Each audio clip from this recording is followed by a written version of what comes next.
Ukrainian President Volodymyr Zelensky saying that his country is ready for an increase in full-scale combat actions in the east amid images of this 8-mile-long convoy that is headed south towards the Donbass region. Local officials have been urging communities there to evacuate, telling people they need to go, they need to get to safety. Ukrainian Deputy Prime Minister Ірина Верещук spoke with us just moments ago, and here's part of that conversation.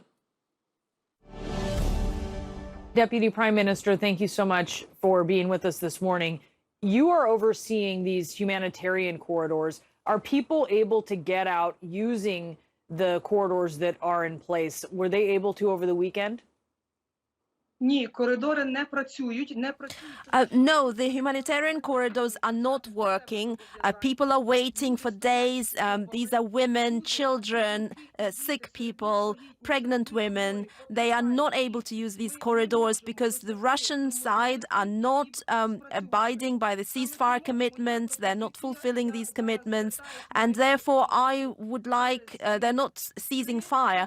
So therefore, I would like to use this opportunity to address the world community through the media and to call for Russia to be made accountable for failing in their commitment to ceasefire.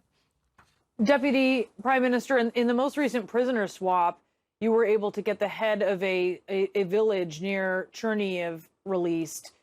Can you tell us about that and what she told you about being in Russian captivity? Пані Ганна, так її звати, дуже сильна.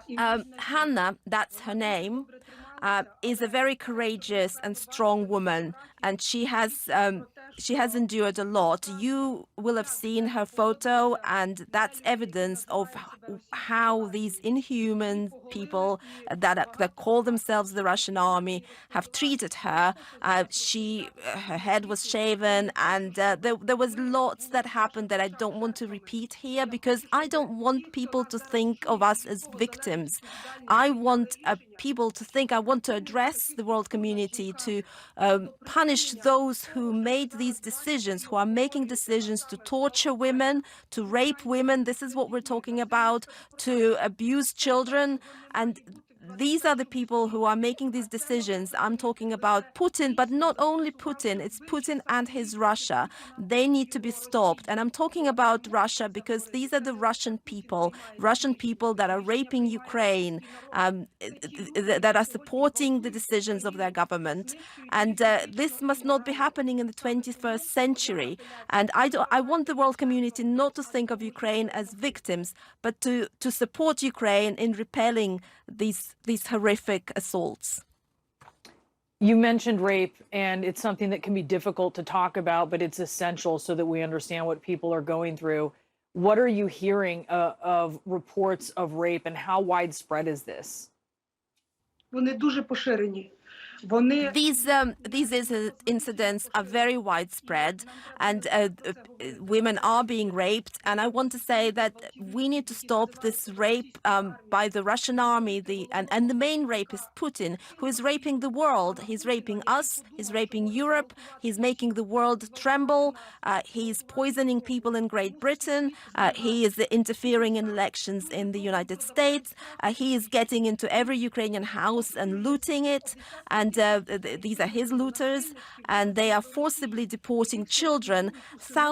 Tens of thousands of children have been deported from Ukraine and are now being adopted in Russia. And there'll be some talk about motherly feelings there. And we need to withstand. We need to repel this mass rape of everything that's good. We saw Prime Minister Boris Johnson of the UK visiting Ukraine over the weekend. Does President Biden need to?